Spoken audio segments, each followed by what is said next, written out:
नमस्कार, सुस्वागतम, वेलकम, अभिनंदन। मैं हूं डॉक्टर वाई राखी। कैसे हैं आप लोग? आप लोगों का स्वागत अभिनंदन करती हूं। ईश्वर करे आप जहां हो स्वस्थ हो, खुश हो और आपके दिल की हर मनोकामना पूर्ण हो। आज की कहानी बहुत अच्छी है, बस जो हमें बहुत कुछ सिखाती है। कहते हैं ना, बस करो यार, अब बहुत हो गया। आज हम जर्नी जिस बस में करते हैं उसकी बात करेंगे।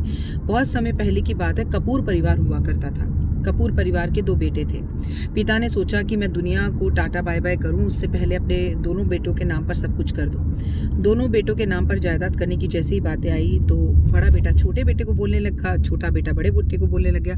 और ये सब कुछ देखकर कपूर साहब दूर खड़े होकर मुस्कुराते रहे। वो हंस रहे थे और जब बेटों ने पिता को हंसते हुए देखा कि छोटी सी ज़मीन और हवेली और जायदाद के लिए लोग लड़ रहे हैं, तो पिता ने कहा, मेरे पास तो बहुत बड़ा खजाना है, मैं तो सोच रहा था तुम्हें खजाना दूं, तुम तो छोटी सी चीज़ों के लिए लड़ रहे हो, खजाने का क्या होगा।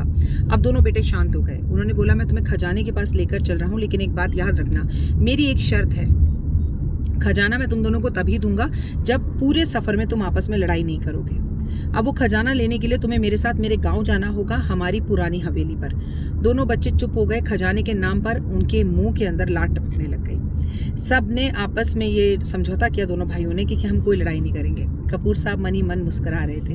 दोनों बस स्टॉप पर पहुंचे और एक लोकल बस आई, क्योंकि वहां तक सिर्फ गाँव में वो बस जाती थी। बस में जैसे ही तीनों लोग चढ़े, वहां पर केवल 2 सीटें मौजूद थी, जिसमें पिता और एक बेटा ही बैठ सकता था। दोनों बेटों ने आपस में समझौता किया। थोड़ी देर एक बेटा पिता के पास बैठा, थोड़ी देर एक बेटा पिता के पास बैठा, और इसी तरह से 10 घंटे का सफर समझौता कर पूरा किया गया। लेकिन आपस में कोई लड़ाई नहीं करी, क्योंकि पिता के साथ उन्होंने वादा किया था। जब वो हवेली पहुंचे तो हवेली के अंदर कबूतरों ने जगह जगह बीट कर रखी थी। हवेली खाली पड़ी थी, सुनसान पड़ी थी। हवेली का दरवाजा खोल के जब कपूर साहब अंदर गए तो चारों तरफ गंदगी और कबूतरों को देखकर रोने लगे।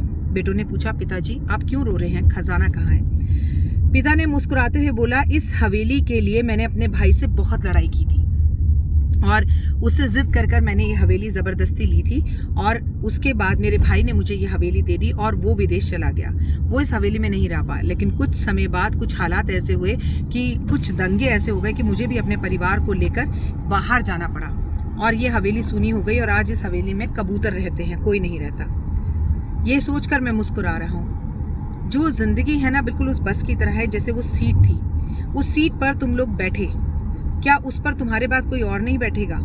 क्या वो सीट हमेशा तुम्हारे साथ चलेगी? बेटे मुस्कुराकर बोले, ऐसा कैसे हो सकता है? पिता बोले, मैं यही तुम्हें समझाने की कोशिश कर रहा हूँ। जिस तरह से तुमने उस सीट पर बैठने के लिए समझौता किया और तुम्हारे बाद वो सीट किसी और की हो गई, और तुमसे पहले वो सीट किसी और की थी और बाद में किसी और की हो जाएगी, जिंदगी भी ऐसी है। जिन चीज़ों के लिए तुम लड़ रहे हो आज वो तुम्हारी हैं। कफन में जेब नहीं होती और हम साथ कुछ नहीं ले जाते। तुम्हारा भाई तुम्हारे काम आएगा। थोड़ी सी ज़मीन जायदाद हवेली के लिए आपस में लड़ाई मत करो। जिंदगी बिल्कुल उस बस की सीट की तरह है, जो आज मेरी है, कल किसी और की होगी, परसों किसी और की हो जाएगी। पूरे दिन में ना जाने किस किस को ये गुमार हो जाता है कि ये सीट अब सिर्फ मेरी है और इस सीट पर बैठकर सफ़र मुझे करना है। लेकिन अंत में शाम होते होते वो सीट किसी और की होती है और सफ़र ख़त्म हो जाता है। आपकी और मेरी ज़िंदगी का भी तो सफ़र कुछ ऐसे ही है। आज सांसें हैं, कल हो ना हो किसको पता। इंसान चाय पीते पीते टाटा बाय बाय हो जाता है। अभी हमारे जानकार में कोई घूमने के लिए बाहर गए हुए थे, राजस्थान की तरफ। उनके पास फ़ोन आया कि उनके पिता चाय पीते पीते अचानक से चाय की टेबल पर ही गिर गए और उनकी मृत्यु हो गई। अब बताइए, किसने सोचा था कि हम 2 दिन के लिए राजस्थान घूमने जाएंगे और पिताजी की मृत्यु हो जाएगी? जिंदगी बहुत छोटी है और वहाँ पिता की जगह पुत्र भी हो सकता है, क्योंकि मौत का उम्र से कोई लेना देना नहीं होता। तो जिंदगी को एक बस की सीट की तरह गुजारिए। बहुत ज़्यादा सामान और बोझ इकट्ठा मत कीजिए। रिश्तों की मुस्कुराहट इकट्ठी करिए। मज़ा तो तब है ना मरने में, जब हम मरें तो 4 कंधों की जगह वहाँ पर 1000 कंधे हों और आपस में लड़ रहे हों कि भाई मुझे कंधा लगाने दे, भाई मुझे कंधा लगाने दे। कहानी कैसी लगी ज़रूर बताइएगा, कमेंट्स में जय माता दी भी ज़रूर लिखेगा। छोटी सी है ज़िंदगी, कभी तेरी कभी मेरी कहानी है ज़िंदगी। कभी तुझे जाना है उसके घर, कभी मुझे जाना है उसके घर। ये बात पक्की है कि उधार की है ये ज़िंदगी। जय माता दी।